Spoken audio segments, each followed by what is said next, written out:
আপনারা কিছু পেয়েছেন? না স্যার, এমনিতেই তো জানা যায় যে কিভাবে আগুন লেগেছে, কিন্তু এখানে তো বোঝাই যাচ্ছে না যে আগুন লাগার কারণটা কি। আচ্ছা, দেখো অ্যাম্বুলেন্স কত দূর এলো। ঠিক আছে স্যার।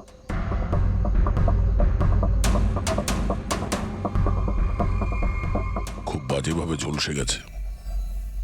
অদ্ভুত ব্যাপার, জানতেই পারা যাচ্ছে না যে আগুনটা কি করে লাগলো।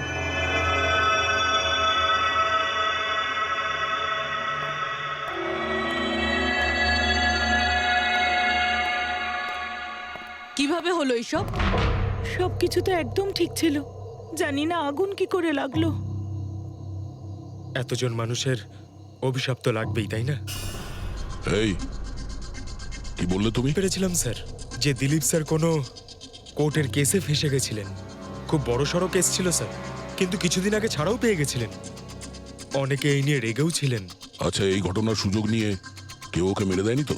না, কোর্টে উনি নির্দোষ প্রমাণিত হয়েছিলেন, উনি কিচ্ছু করেননি। কি কেস ছিল? 9 বছর আগে জামাইবাবু থিয়েটারে আগুন লেগে গিয়েছিল, যার জন্য বেশ কয়েকজন মারাও গিয়েছিল, আর সমস্ত দোষ জামাইবাবুর ঘাড়ে চাপলো। এমনি এমনি কি করে আগুন লাগতে পারে?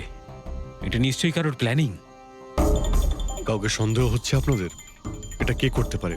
যে কেউ করতে পারে, অনিতাও করতে পারে। কোন অনিতা?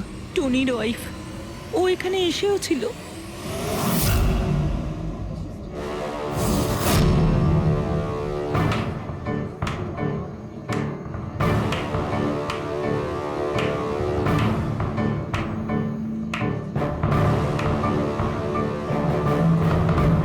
Anita,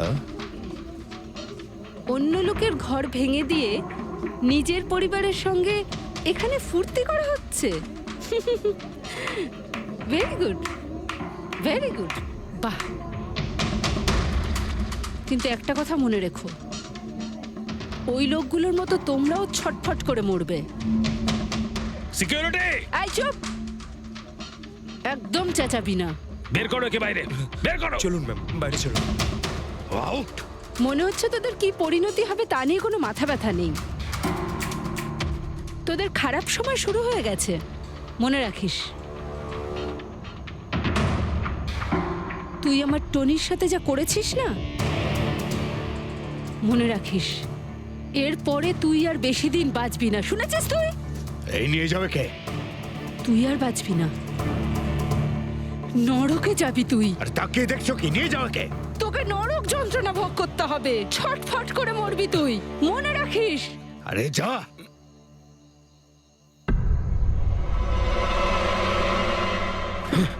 let's enjoy Rohan. আরে ভুলে যাও।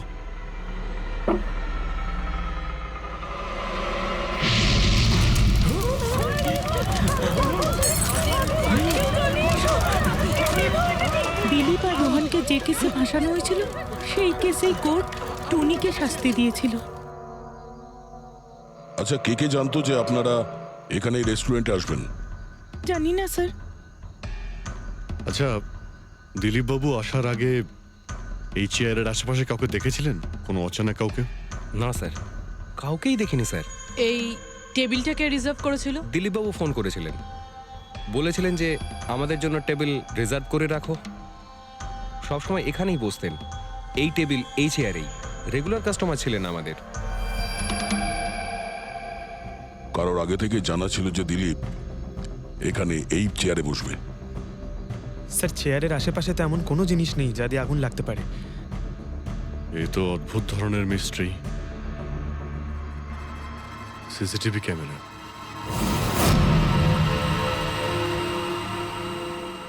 এর ফুটেজ থেকে জানতে পারা যাবে কি হয়েছিল এখানে।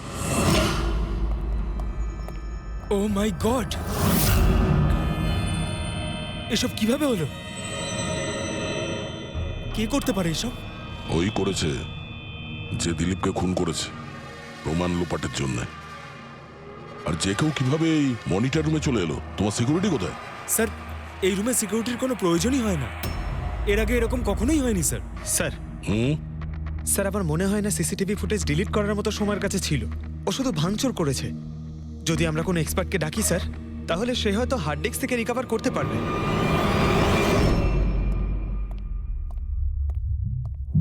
স্যার হ্যাঁ? স্যার 9 বছর আগে দিলীপ আর রোহনের একটা থিয়েটার ছিল যেটায় আগুন লেগে গিয়েছিল। এক্সিট এন্ট্রির দরজা বন্ধ থাকার কারণে 12 জন লোক আগুনে পুড়ে মারা যায়। ভিকটিমদের ফ্যামিলি যখন কেস করে তখন ইনভেস্টিগেশনে জানা যায় যে সেই সময় একজন গার্ড ছিল। হ্যাঁ, টনি। হ্যাঁ স্যার। স্যার কোর্টে এটা প্রমাণ হয়ে গিয়েছিল যে টনি অনেক মদ খেয়েছিল, আর মদের নেশায় সে এতটাই চুর ছিল যে ইমার্জেন্সি এক্সিটের দরজাও খুলতে পারেনি। হ্যাঁ, কিন্তু এই টনির স্ত্রী অনিতা এটা মানতে রাজিই নয় যে ভুলটা টনি করেছিল। স্যার শুধু উনিই নন, অনেক আর্টিকেল এবং নিউজ পেপারও কিন্তু কোর্টের সিদ্ধান্তের ব্যাপারে কথা বলেছিল। যখন এই ঘটনাটা ঘটেছিল তখন দিলীপ আর রোহনের বিরুদ্ধে সলিড এভিডেন্স ছিল, কিন্তু তারপর কেস চলতে থাকলো। 9 বছর হয়ে গেল। কিছু প্রত্যক্ষদর্শী বয়ান বদলে দিল, আর কিছু লোক বাইরে চলে গিয়েছিল। স্যার, দিলীপ আর রোহন নিশ্চয়ই টাকা আর ক্ষমতার অপব্যবহার করেছে, আর এই কথাটা নিশ্চয়ই টনি জানতে পেরেছিল। ওই হয়তো পাঠিয়েছে অনিতাকে দিলীপকে মারার জন্য। কিন্তু ফেডরিক, যখন অনিতা ওখানে ছিলই না, তাহলে আগুন লাগালো কি করে? না না, সিকিউরিটির লোকেরা তো ওকে বাইরে বের করছিল ওই রেস্টুরেন্ট থেকে। এমন কি জিনিস ছিল যার জন্য হঠাৎ করে আগুন লাগলো?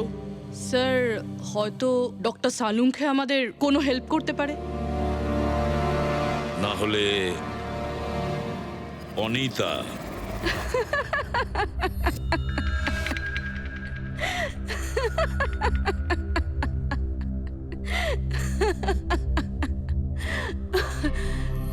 আপনারা তো অবাক হচ্ছেন কেন? আমার হাসি দেখে নাকি দিলীপের মৃত্যুর জন্য? দিলীপের মারা যাওয়াতে এত আনন্দ কিসের? আচ্ছা, আমি খুশি হব না তো আর কে হবে বলুন তো? কালকে রাত্রে রেস্টুরেন্টের থেকে বেরোনোর পর তুমি কোথায় গিয়েছিলে? জেলে আমার স্বামীর সঙ্গে দেখা করতে। ওয়ার্ডেনের কাছে সমস্ত রেকর্ড আছে, আপনারা চাইলে চেক করতে পারেন। সেটা তো আমরা করবই। আর এইটাও যে তুমি ওই আগুনটা লাগালে কিভাবে? কোনো কালো জাদু করেছিলে তুমি? দিলীপের গায়ে হঠাৎ করে আগুন লাগলো কি করে? কালো জাদু জানলে অবশ্যই প্রয়োগ করতাম, কিন্তু আমি খুব খুশি হয়েছি। দিলীপও ঠিক সেইভাবেই ছটপট করে মরেছে যেভাবে 9 বছর আগে ওই নিরীহ লোকগুলো মারা গেছিল, যেটা শাস্তি এখন আমার স্বামী টনি ভুগছে। তুমি এইটা কিভাবে বলতে পারো যে টনির কোনো ভুল ছিল না? তুমি তো ওখানে ছিলেই না। আমি ওখানে ছিলাম না, কিন্তু টনি এখানে ছিল। সেদিন ওর শরীর খারাপ ছিল। ওর মালিকদের মানে রোহন আর দিলীপকে বলে তাড়াতাড়ি বাড়ি চলে আসে আগুন লাগার অনেক আগেই। ভুল ওদের দুজনের ছিল। ওরাই পুরনো দরজা ঠিক করায়নি, যার জন্য ওখানে আগুনে পুড়ে অনেক লোক মারা গেছিল। আমার স্বামীর নয়, ওদের দুজনের দোষ ছিল। তাতে তোমার নিশ্চয়ই খুব রাগ হয়েছিল, ওদেরকে মেরে ফেলারও ইচ্ছে হয়েছিল। 12 জন মারা গেছিল ওখানে।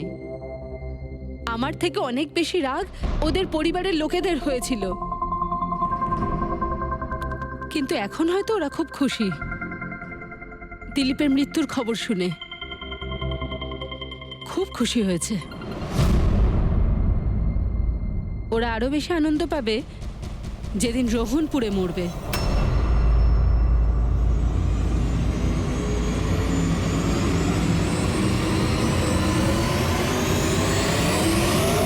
স্যার 42 জন আছে, ওই 12 জন ভিকটিমের কাছের আত্মীয় আর ফ্যামিলির লোকেরা মিলে। সাসপেক্ট বেশি আর সময় কম। স্যার, এই 42 জন লোকের মধ্যে সবার আগে সেই সমস্ত লোকেদের নাম সরিয়ে দিতে হবে যারা কালকে দিলীপের মৃত্যুর সময় শহরে ছিল না। স্যার 9 বছর হয়ে গেছে এই ব্যাপারটার।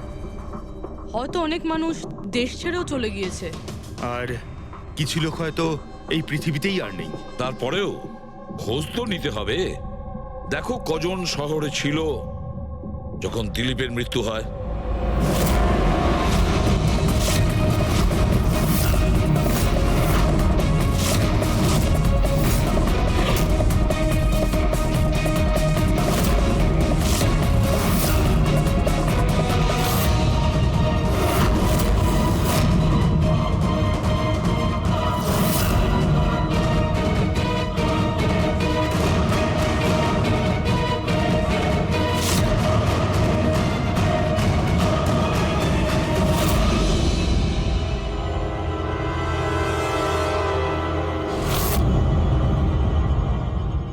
পঙ্কজ, কজন এখানে আছে? 27 জন স্যার, যারা সেই সময় শহরে ছিল, আর ওদের দিলীপকে মারার কারণও ছিল। ঠিক আছে, সবাইকে বিউরোতে ডাকো, দেখা যাক ওরা তোমার বাবা 9 বছর আগে থিয়েটারে আগুন লাগার কারণে মারা গেছেন, তাই তো? Yes sir. আপনার হাজবেন্ড ফিল্ম একাই দেখতে গিয়েছিলেন? সেই দিন আমি বিজি ছিলাম, তাই উনি একাই চলে যান। কালকে রাত্রে কোথায় ছিলে তুমি? স্যার আমি আমার বন্ধুদের সঙ্গে ছিলাম। স্যার আমি পাসপোর্ট অফিসে গেছিলাম। ওই দুজনকে আমি এমনি এমনি ছেড়ে দেবো না। তো কি করেছিলে তুমি? ভেবেছিলাম যে দিলীপের সাথে ফেস টু ফেস দেখা করব, আর ওকে জিজ্ঞেস করব যে তুমি এরকম কেন করলে। স্যার তারপরে আমি আমার বন্ধুদের সাথে বাড়িতে যাই। আমি আমার ওয়াইফের সাথে মলে ছিলাম। স্যার আমার বন্ধুদের জিজ্ঞাসা করতে পারেন। স্যার যদি ওর সাথে আমার দেখা হতো তাহলে ও রেস্টুরেন্টে বেঁচে ফিরতো না। দিলীপ ওর কর্মের শাস্তি পেয়ে গেছে। আমি রেস্টুরেন্ট থেকে জানতে পারলাম যখন যে দিলীপের সাথে কি হয়েছে, তখন মনে শান্তি পেলাম স্যার। আর বাকি থাকলো রোহন, ও তার কর্মের শাস্তি নিশ্চয়ই পাবে। এবার এই 27টা নামের মধ্যে তাদের নামগুলো রেখে দাও যারা ঘুরিয়ে ফিরিয়ে উত্তর দিচ্ছিল, আর যারা নিজেদের উত্তর অনেক আগে থেকেই তৈরি করে রেখেছিল।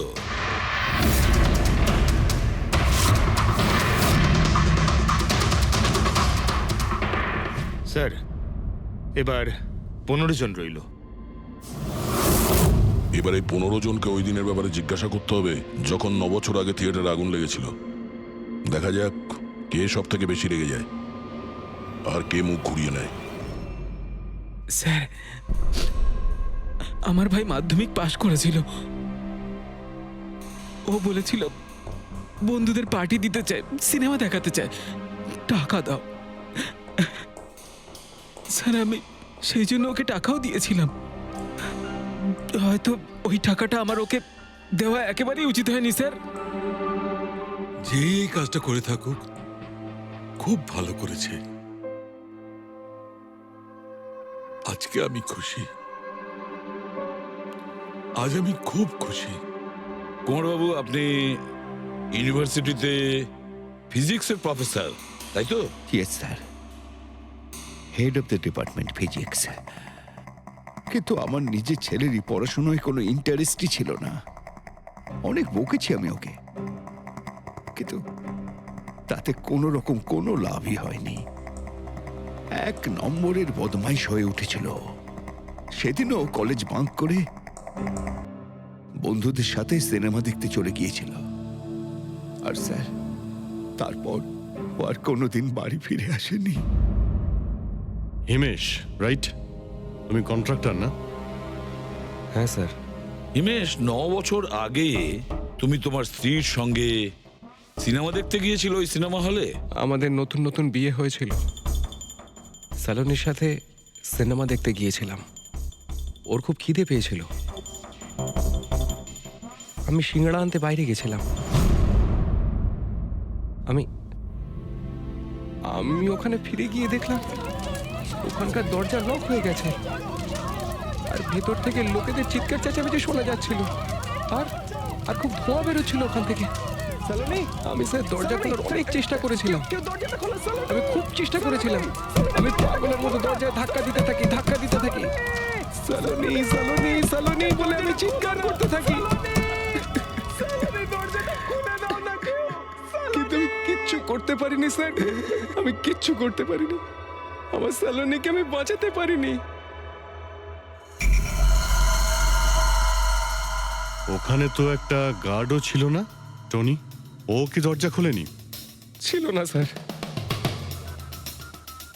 ওখানে কোনো গার্ড মানে আর কাউকে দেখেছিলে তুমি? কেউ ছিল না স্যার, কেউ ছিল না। আমি 9 বছর আগে কোর্টে যে কথা বলেছি আজও তাই বলছি। যখন সিনেমা হলে আগুন লেগেছিল তখন টনি ওখানে ছিল না স্যার।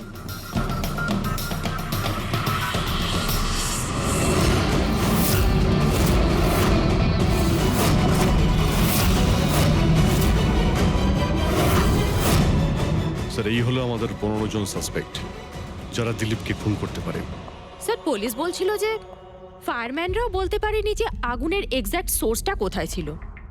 ওরা তো দেখা মাত্রই জানতে পেরে যায়, তাই না? জানতে পেরে যায় যে ওখানে এমন কি জিনিস ছিল যাতে আগুন ছড়িয়ে পড়ে। কিন্তু ওরা জানতে পারেনি,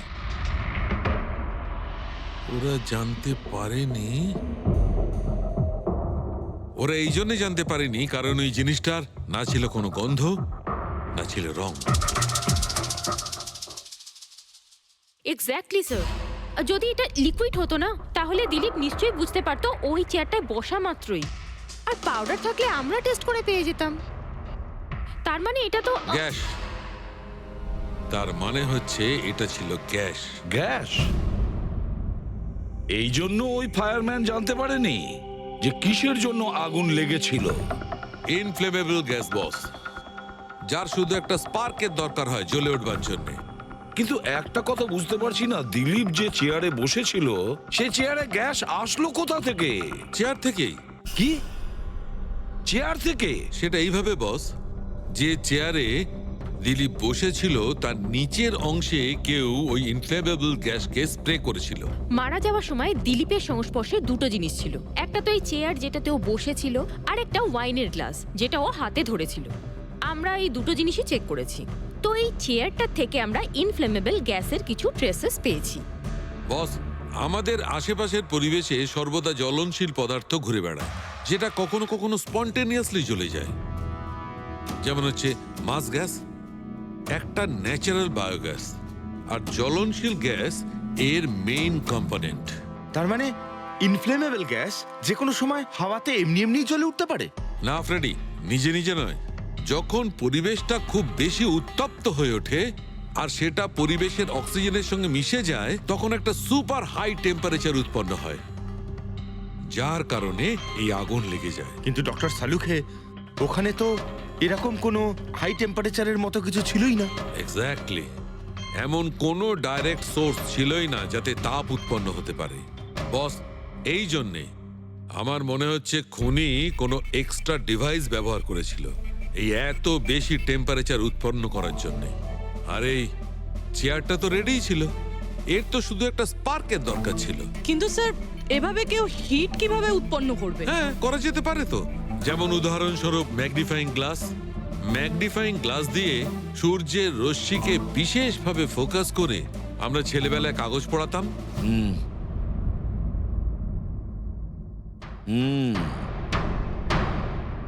মনে হচ্ছে ওই রেস্টুরেন্টে আবার যেতে হবে,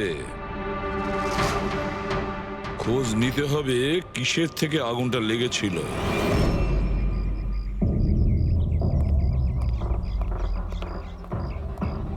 সব জায়গায় দেখে ফেলেছি স্যার, কিন্তু এমন কিচ্ছু খুঁজে পেলাম না যা দিয়ে আগুন লাগতে পারে। আর এটা ওপেন এয়ার রেস্টুরেন্ট।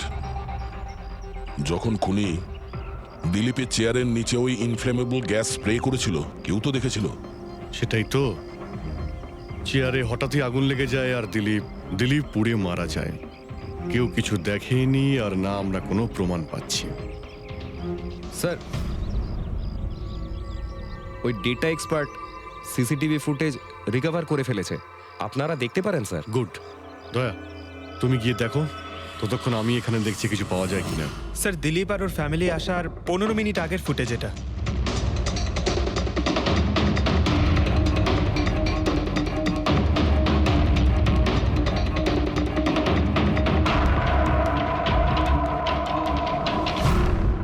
এ চেয়ার চেঞ্জ করছে। এর কোনো দ্বিতীয় অ্যাঙ্গেল আছে কি এই সময়েরই? চেক করো। 1 মিনিট স্যার।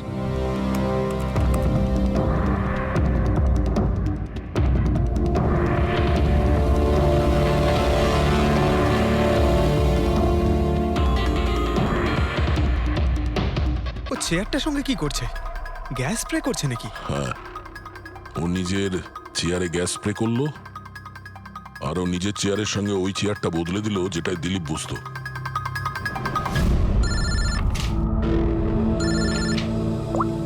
হ্যাঁ দয়া। আচ্ছা, গ্রেট, গুড ওয়ার্ক দয়া, গুড ওয়ার্ক। কি হলো স্যার? যে দিলীপের চেয়ারটা কারসাজি করেছিল তার খোঁজ পাওয়া গেছে। সে আসলে একটা লোক, ওর শারীরিক গঠনটাও জানা গেছে। আর দেখি আমরা, দয়া ফটোটা পাঠাচ্ছে।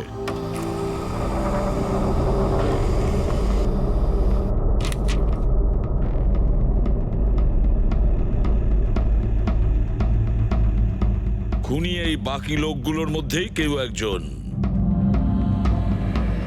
এদেরই মধ্যে কেউ। আর এবার এর পরের শিকার রোহান।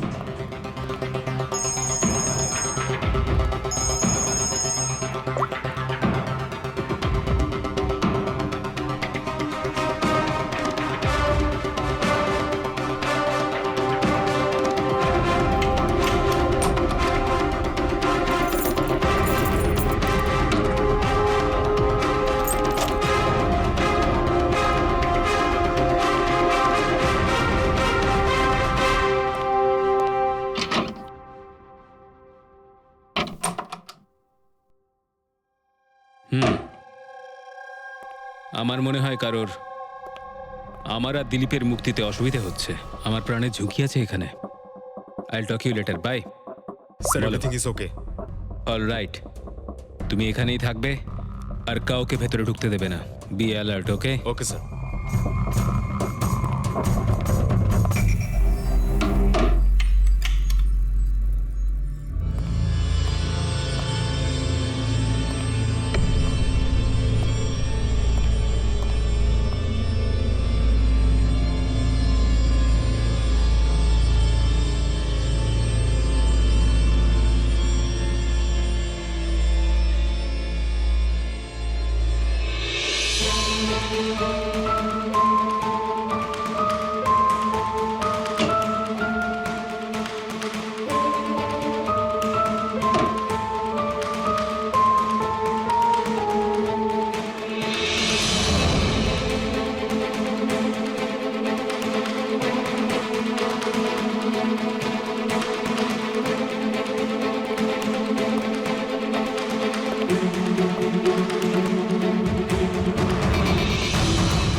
বাঁচাও, বাঁচাও,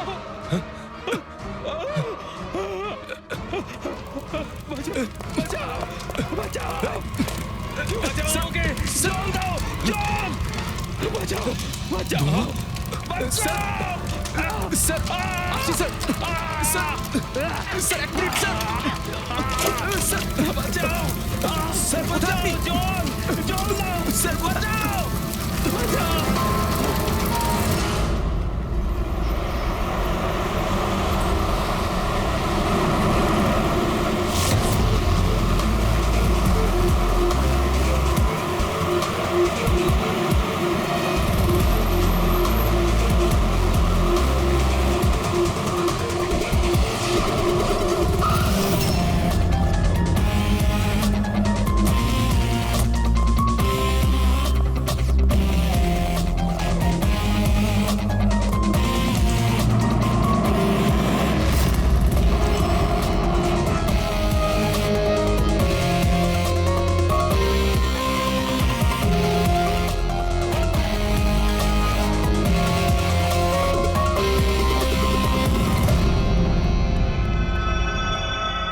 My God!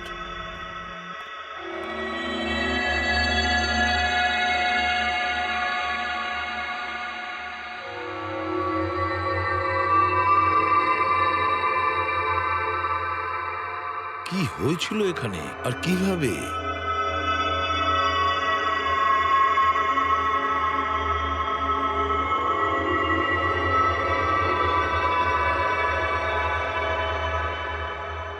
এখানে আর অন্য কোনো জিনিসের স্মেল পাওয়া যাচ্ছে না, শুধু এই পোড়া লাশটার দুর্গন্ধ ছাড়া। মানে স্যার, এই মার্ডারটাও ইনফ্লেমেবল গ্যাস দিয়েই করা হয়েছে হয়তো। এসব হলো কিভাবে? হ্যাঁ স্যার, আসলে আমি রোহন স্যারের বডিগার্ড। আচ্ছা, তাহলে আপনারা কোথায় ছিলেন যখন এসব হলো? স্যার, রোহন স্যার আমাকে বাইরে পাহারা দিতে বলেছিলেন। তার কিছুক্ষণ পরেই আমি ওনার চিৎকার শুনতে পেয়ে ওনার রুমের দিকে দৌড়ে আসি আর দেখি দরজার চারদিক থেকে ধোঁয়া বেরোচ্ছিল। আমি অন্য চাবি দিয়ে দরজা খুলে ভিতরে যাওয়ার পর দেখলাম যে স্যার ততক্ষণে রোহন স্যার পুড়ে গেছেন।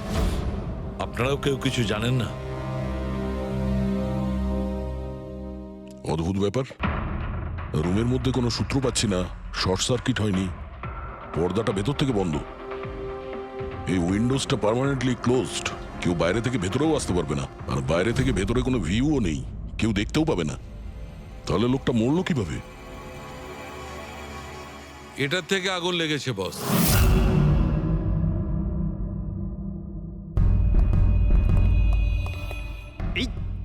এই জিনিসটা দিয়ে? এটা কি স্যার?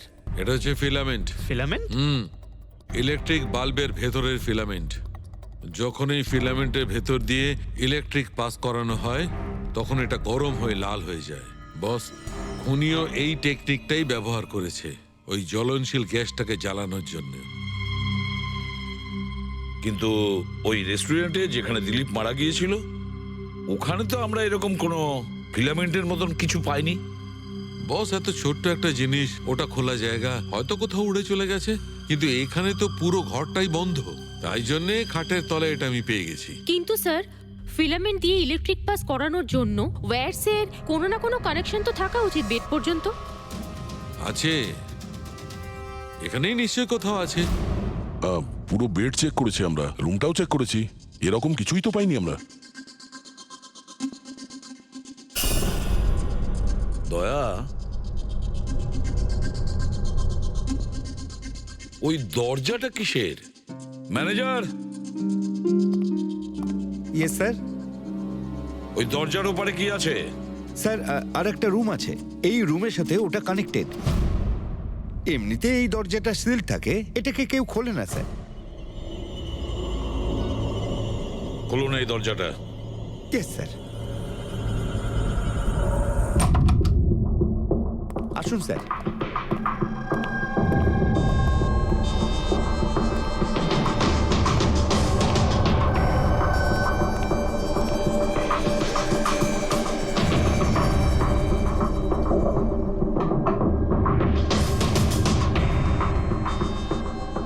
আচ্ছা ম্যানেজার বাবু, কার রুম এটা? কে থাকে এই রুমটাতে? কোনো একজন গেস্ট স্যার, ডিটেলস চেক করতে হবে। দেখুন। Okay sir.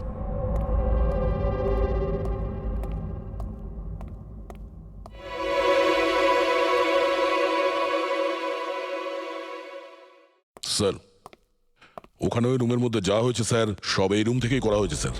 কিন্তু যদি কারেন্ট এই রুম থেকে পাস করা হয়ে থাকে তাহলে এখান থেকে বেড পর্যন্ত কোনো না কোনো ওয়্যার তো থাকা উচিত। আর যদি থেকে থাকে তাহলে রোহন নিশ্চয়ই সেটা দেখতে পেয়েছে। হ্যাঁ, হয়তো ওর বডিগার্ডও দেখে থাকবে।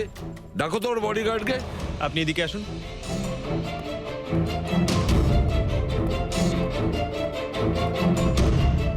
একটা কথা বলো, যখন তুমি রোহনের ঘরে এসেছিল তখন কোনো তার দেখেছিলে এখানে এই দরজা থেকে ওই রুম পর্যন্ত? কোনো কিছু? না স্যার, রোহন স্যার এই রুমে ঢোকার আগে আমি এই রুমটাকে খুব ভালো করে চেক করেছিলাম, কিন্তু তার বা সেরকম কিছু আমার চোখে পড়েনি। ঠিক আছে, যাও তুমি। যাই হোক না কেন দয়া, খুনি এই দরজাটা ব্যবহার করেছে। এই দরজা দিয়ে রোহনের রুমে আসে আর রোহনের বেডে ইনফ্লেমেবল গ্যাস স্প্রে করে, আর যে কোনো ভাবেই হোক ফিলামেন্টে কারেন্ট দিয়ে দেয়, তাতে ফিলামেন্ট গরম হয়ে যায় আর ইনফ্লেমেবল গ্যাসে আগুন ধরে যায়, আর তাতে রোহনের মৃত্যু হয়। বস, একটা কথা কিন্তু ঠিক, খুনি যেই হোক না কেন তার ইলেকট্রিক আর কেমিক্যাল সম্পর্কে খুব ভালো জ্ঞান আছে। প্রফেসর কুমার, ফিজিক্সের প্রফেসর কুমার, ওর থেকে আর কে বেশি জানতে পারে এই ব্যাপারে? দয়া, স্যার, ওই প্রফেসর কুমারের সঙ্গে দেখা করো। স্যার। দয়া, আমিও যাব তোমার সঙ্গে।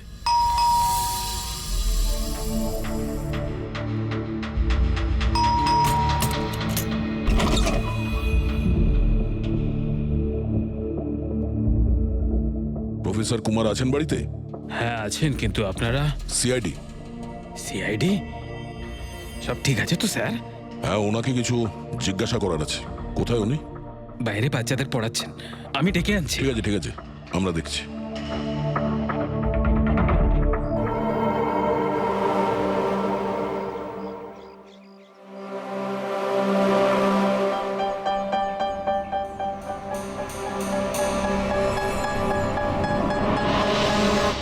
মিস্টার কুমার, আপনার কাছে আমাদের কিছু জিজ্ঞাসাবাদ আছে। বলুন, কি জানতে চান? আপনি এটাকে চেনেন? এটা তো ফিলামেন্ট। গুড, ঠিক চিনেছেন আপনি। আপনি জানেন আমরা এই ফিলামেন্টটা কোথা থেকে পেয়েছি? সেটা তো আপনারাই বলতে পারবেন কোথা থেকে পেয়েছেন। রোহনের বিছানার নিচে। কাল রাত্রে রোহন ওই বিছানাতেই পুড়ে মারা গেছে। হোয়াট? রোহনও মারা গেছে? কাল রাত্রে আপনি কোথায় ছিলেন? রাত 9টা থেকে ভোর 3টে পর্যন্ত। আপনারা আমাকে সন্দেহ করছেন? এটা আমাদের প্রশ্নের উত্তর হলো না মিস্টার কুমার। কাল আমি সারা দিন আর সারা রাত্রি বাড়িতেই ছিলাম। কোনো প্রমাণ? আগে আমার কাজের লোক রামু আর বিকাশ, প্লিজ কাম হিয়ার।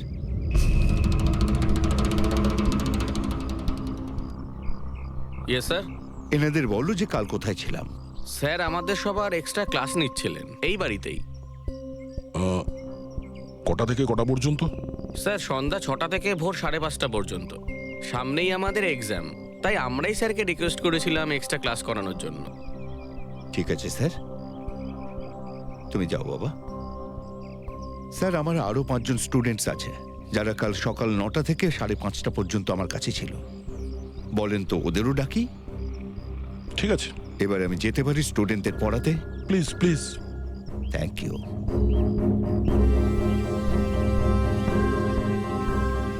হ্যাঁ, তাহলে আমি যেটা বলছিলাম যে শোল্ডারিং ওয়্যার ছাড়াও আমরা মাদারবোর্ড ফিক্সড করতে পারি with the help of adhesive conductor.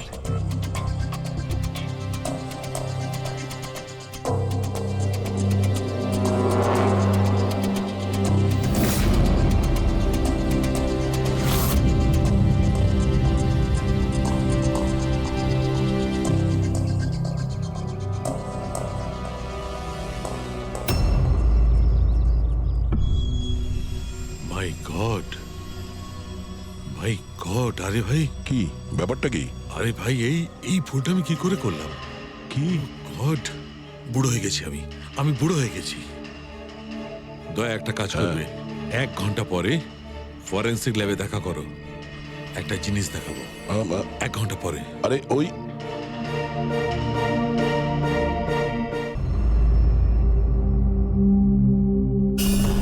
হ্যাঁ বস, একটা কাজ করো, এই সুইচটা দিয়ে ওই বাল্বগুলোকে জ্বালাও। এই সুইচ দিয়ে? এই সুইচ দিয়ে? হ্যাঁ হ্যাঁ, এই সুইচটা দিয়ে। আরে এর মধ্যে কোনো কানেকশন দেওয়া নেই, কিভাবে জ্বলবে? তুমি প্রশ্ন করো না, কখনো কখনো আমার কথাটাও মেনে নাও। কখনো কখনো।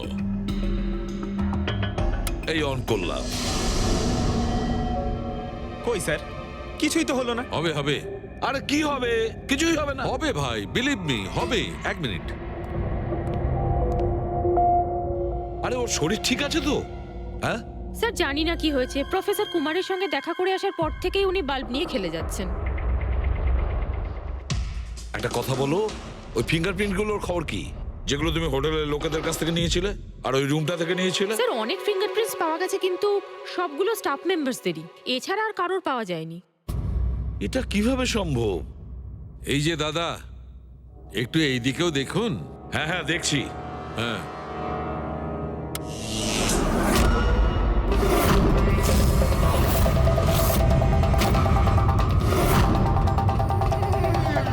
আরে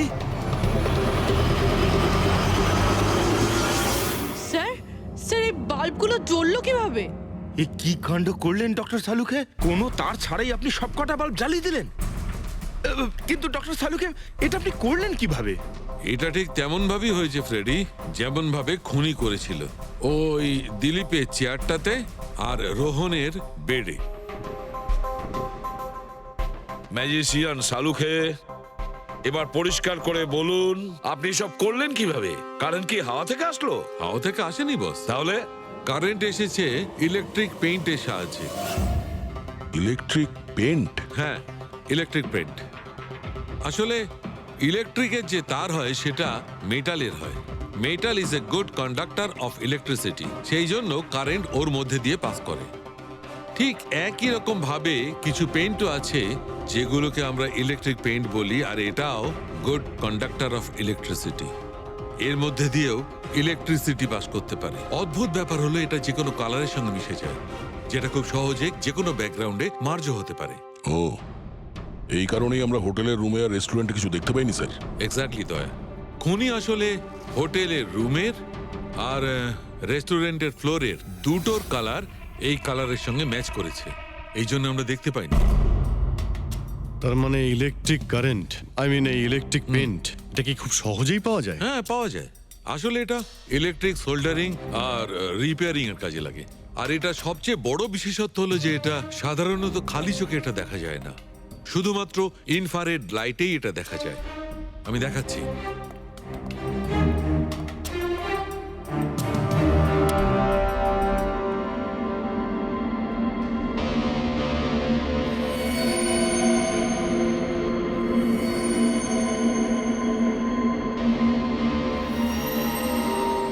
দেখেছো বস? হ্যাঁ, খনিও ঠিক এইভাবেই ইলেকট্রিক পেইন্টের ব্যবহার করেছে আর এই সার্কিট তৈরি করেছে।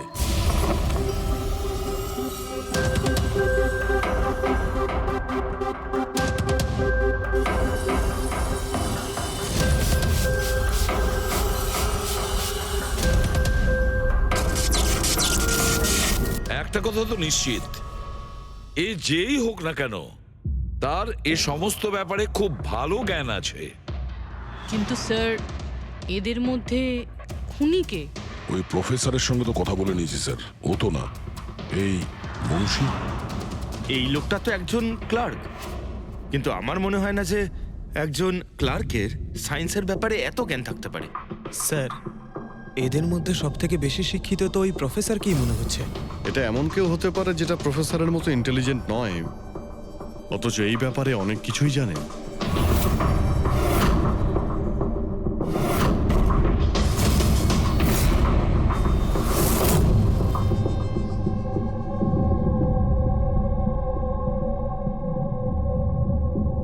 সেই লোকটা অভিজিৎ, এই লোকটাই সে। মনে পড়ছে কি বলেছিল আমাদের, যে ও কি কাজ করে?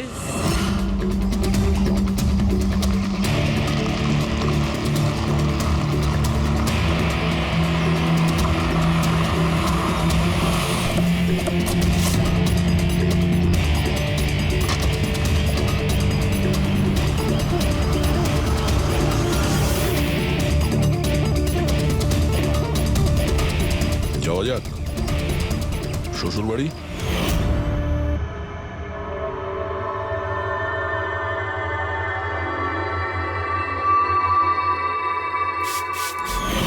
দিলীপ আর রোহনের উপর কেস হয়েছিল, কিন্তু আমি জানতাম ওরা টাকার পাওয়ারের জোরে ছাড়া পেয়ে যাবে। কিন্তু ওদের কাছে টাকা থাকলে আমার কাছে ছিল বুদ্ধি। অনেক মাস ধরে ওদের আমি ফলো করেছি, ওরা কোথায় যাচ্ছে, কি করছে, কার সাথে দেখা করছে, সবকিছু। আর শেষ পর্যন্ত ওদের দুজনকে মারার উপায় আমি পেয়েই যাই, ইলেকট্রিক পেন্ট আর সার্কিটের মাধ্যমে। এই দুটো জিনিসের বিষয়ে আমি খুব ভালো করে জানতাম। ব্যাস, দিয়ে দিলাম দুজনকে শাস্তি।